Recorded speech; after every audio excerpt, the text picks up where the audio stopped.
It's a new year, I've got a new quilt project.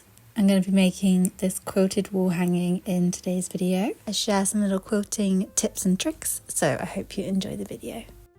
So I'm making 5x5 inch Ohio star blocks, and I thought I would show you how I make them. So we start out with 3.5 by 3.5 inch squares, and the alternating colour goes good sides facing on top of each other. Then this is a little trick I've been doing to make sure my stitching is really neat. When you're doing quilting, you can use a 1/4 inch foot. My sewing machine foot is already a 1/4 inch, but I just like to draw on a 1/4 inch seam allowance to be really accurate. So here I'm just stitching 1/4 inch away from the center line, and then once they've all been stitched together, you go and cut down that center line. Annoyingly, I found a quicker way to make these after I'd finished them. If you Google how to make multiple quilted half squares, then I'm sure the technique will come up if you're interested.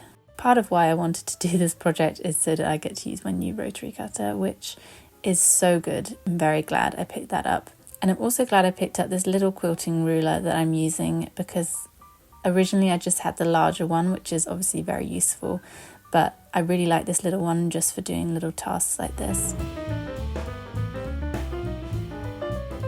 Then pressing is so important in the quilting process. I press open the seams of all of these half squares, and it looks like this. I also forgot to mention that I do a really short stitch length when I quilt so that everything stays together. So yes, definitely don't skip the pressing process in quilting, because it is possibly the most satisfying part. So here are all my half triangle squares. So you can just go and stitch these on as they are, but I really like to go and neaten up the edges and make sure the squares are exactly the right size. These quilting rulers are really good because you can line up that diagonal line down the center on the ruler and just make sure everything is very accurate in the center, good to go.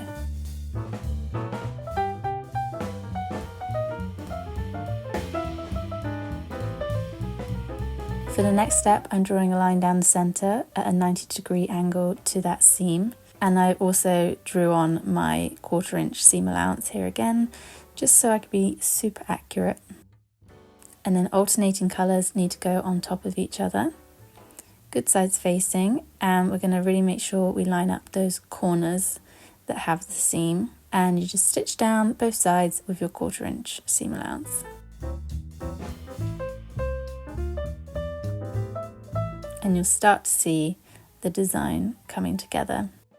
So I just carried on, did that multiple times until I got all of my pieces ready for the next step. Quilting can be quite monotonous, but if you put on a good film in the background or a good podcast, then it goes by quite quickly, and it's really satisfying to know how many pieces go into one quilt. So I'd recommend giving it a go if you haven't tried it before.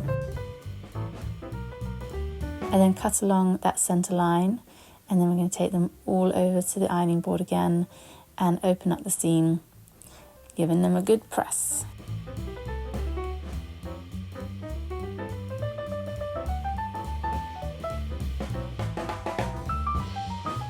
And then again, you can just go straight to stitching these all together, but I like to trim them down again just to make sure all of the corners are going to be matching, and I can get rid of any that didn't go so well. It just saves you a lot of headache of corners not matching up. And so I trim all of these squares to be 2 by 2 inches. I then cut some more 2 by 2 inch squares of the backing fabric and some more 2 by 2 inch of the alternate fabric.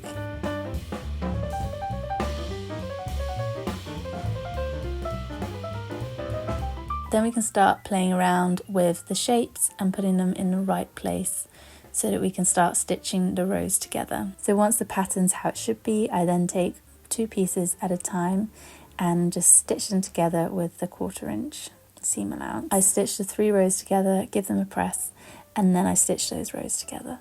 This is the point where having the really accurately sized squares comes in very handy, because you don't need to worry too much about the seams not lining up, and they generally fit together pretty well by now. And so I'm just joining up those rows and creating my little blocks.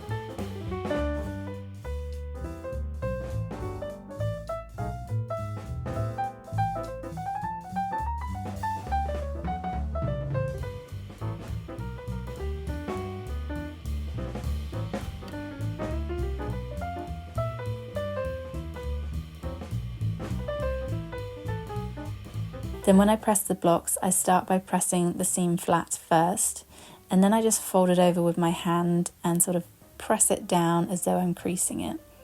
You really don't want to pull the quilt block out of shape, so just sort of be gentle, fold it and press it. And there we have a finished Ohio star block. So I just continued making multiple Ohio star blocks, and then I got on to piecing them together. They ended up being 5x5 inch squares, and so I just cut some more 5x5 inch pieces of my backing and decided that was going to be my spacing.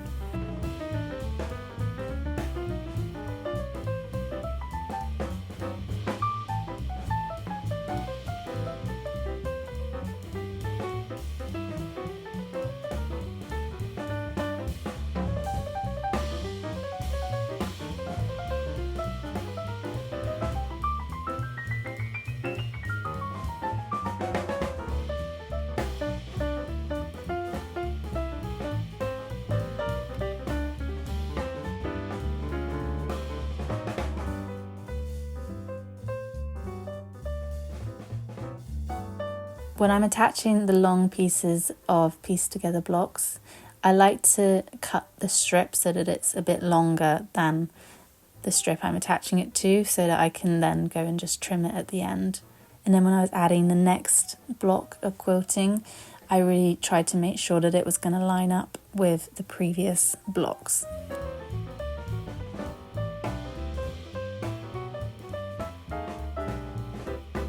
At this stage, I wasn't sure if I was going to quilt it or just back it. I really didn't know what I wanted to do.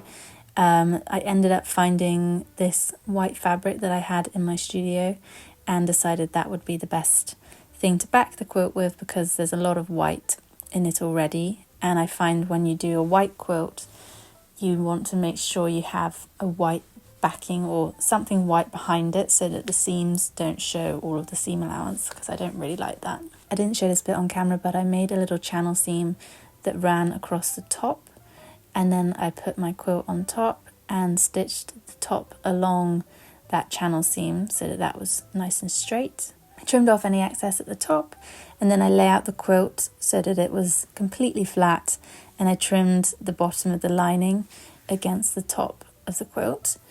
And then I went and did a little rolled hem on the outer and the lining. I decided I was going to just treat it a bit like a curtain, and so it's going to have an open end at the bottom. So once I'd done the rolled hem, I pinned at the sides and I sewed down the sides with a 1.5 centimetre seam allowance, trimmed any excess and turned it all through to check it looked good. And I was very happy with this little method of construction. It seemed to turn out quite well for its intended purpose. I then found a piece of wooden dowel in the garage that was long enough, and that fitted really well. And then I made some little ties out of the backing fabric to tie it up. There's some little pins that sit in the wooden trim, and then I looped around the tie at the top. So long may those last in the wooden trim, and hopefully it doesn't fall down. And then that is the quilt done. I think it took me about 2 days to finish this, of on and off sewing. Definitely a good little weekend project. I might make a smaller one next time, just to add in a little corner of a room. I think that would look quite sweet. If you have any questions about quilting, let me know. I'll try my best to get back to you. There's so many handy videos on YouTube. That's how I've learnt everything about quilting so far. Let me know what you think of the quilt hanging. I hope you're all having a wonderful day, and I will see you in my next video.